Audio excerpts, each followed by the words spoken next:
मेरा नाम कनक है और मेरा जन्म एक ऐसे परिवार में हुआ है जहाँ एक लड़की की खुशी उसकी इच्छा से, उसके सपने से किसी को कोई मतलब नहीं। बेटी का मतलब उसका कन्यादान करो और सारे झमेलों से मुक्ति पाओ। मेरे साथ भी ऐसा ही हुआ। मेरी इच्छा जाने बिना ही मेरी शादी कर दी गई। मेरे पति हमेशा से ही एक असभ्य, बेताब और घमंडी किस्म के इंसान रहे हैं। मैं अपने परिवार वालों की वजह से उन्हें कभी नहीं छोड़ पाई। हम दोनों को एक दूसरे से शादी करने के लिए मजबूर किया गया था। ऐसा इसलिए क्योंकि हम दोनों के पिता के बीच एक व्यापारिक समझौता हुआ था, जिसकी वजह से मेरा रिश्ता उनके साथ तय हो गया। मेरे परिवार में शादियों का ऐसा ही पैटर्न चला रहा है, जिससे मुझे सबसे ज्यादा नफरत है। मुझे कभी भी किसी ऐसे व्यक्ति के साथ रहने का मौका नहीं मिला जिससे मैं प्यार कर सकूं। मुझे अपने पति से भी कभी प्यार नहीं मिला।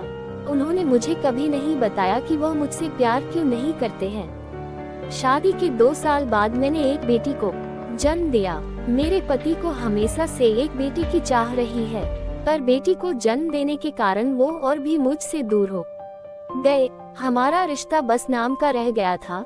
देखते देखते कुछ साल और बीत गए। मेरी बेटी अब स्कूल जाने लगी थी। मेरी बेटी पढ़ाई में अच्छी थी।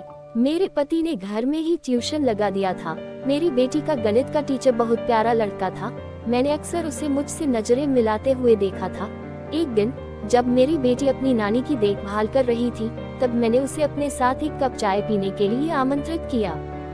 जब रसोइया अंदर से चाय लेकर आया, तब मैं लगातार उससे अपनी बेटी की पढ़ाई लिखाई के बारे में बात कर रही थी। वह देखने में काफी आकर्षक था। उसका अंदाज मजाकिया था, जिसकी वजह से मैं उसकी तरफ बहुत ज्यादा आकर्षण महसूस करती थी। इस घटना के बाद मुझे समझ आया कि मेरे साथ की महिलाओं के लिए शादी के बाद अफेयर रखना कोई बड़ी बात नहीं थी, क्योंकि हमारे पुरुष अपने काम में कुछ ज्यादा ही बिजी रहते हैं। मेरे पति भी इससे अलग नहीं थे। इस तरह मेरा उसके साथ अफेयर शुरू हो गया। अपनी बेटी के टीचर के साथ एक्स्ट्रा मैरिटल अफेयर रखने पर मुझे कोई पछतावा नहीं है। ऐसा इसलिए क्योंकि मुझे एक ऐसे व्यक्ति से प्यार और अटेंशन मिल रहा था जो जानता था कि एक महिला को खुश कैसे रखा जाता है। वह न देखने में काफी सेक्सी था, बल्कि उसने मुझे शारीरिक संबंध बनाते हुए कामों किया अच्छा भी महसूस कराया। जब घर में कोई नहीं होता था तो हम दोनों साथ में काफी अच्छा समय बिताते थे। मैंने सुनिश्चित किया कि इस दौरान मैं अपने घर में घरेलू काम करने के लिए कोई मेड नहीं रख सकती, क्योंकि वह हमारे अफेयर के बारे में मेरे पति को बता सकती थी। भगवान जाने फिर वह क्या करेगा वो मेरे साथ।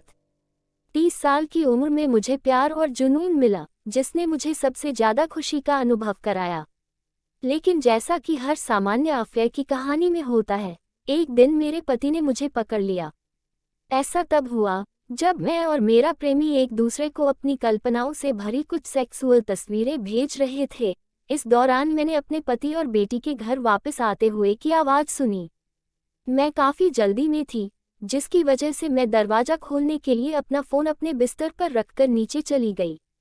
मैं उन्हें बातचीत में शामिल करने की कोशिश कर रही थी कि मेरे पति वॉशरूम का इस्तेमाल करने के लिए बेडरूम में आ गए।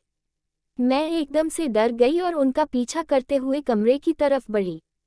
मैंने देखा उसके हाथ में मेरा फोन था।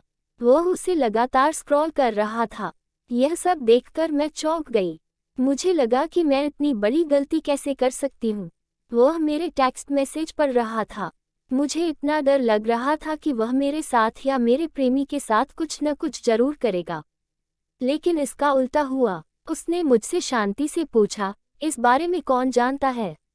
मैंने कहा, कोई नहीं। उसने फोन को जमीन पर फेंक दिया और उसके टुकड़े टुकड़े कर दिए। निराश होकर उसने अपनी उंगलियों को अपने बालों में घुमाते हुए कहा, मैं नहीं चाहता कि हमारी बेटी इन सब चीजों से प्रभावित हो। किसी को भी इस बारे में पता नहीं चलना चाहिए।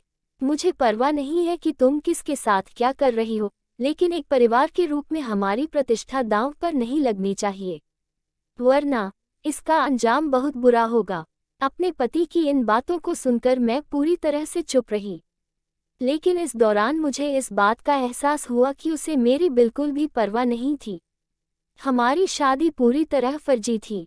अगर मेरे पति ने कभी मेरी परवाह की होती तो वह मुझसे कभी ऐसा नहीं कहता। वह मुझे मारता पीटता, डराता धमकाता, मगर उसने ऐसा कुछ नहीं किया।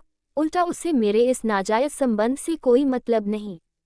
कैसा पति है ये, मैं समझ गई इसने मुझसे कभी प्यार किया ही नहीं। खैर मैं ये सब बहुत आराम से कर सकती हूँ। जब इसे मेरी कोई परवाह नहीं तो मैं क्यों इसकी परवाह करूँ। अब आप ही बताएं क्या मैं गलत हूँ? ऐसे निर्दयी, कठोर और मतलबी इंसान के साथ कोई कैसे रह सकता है?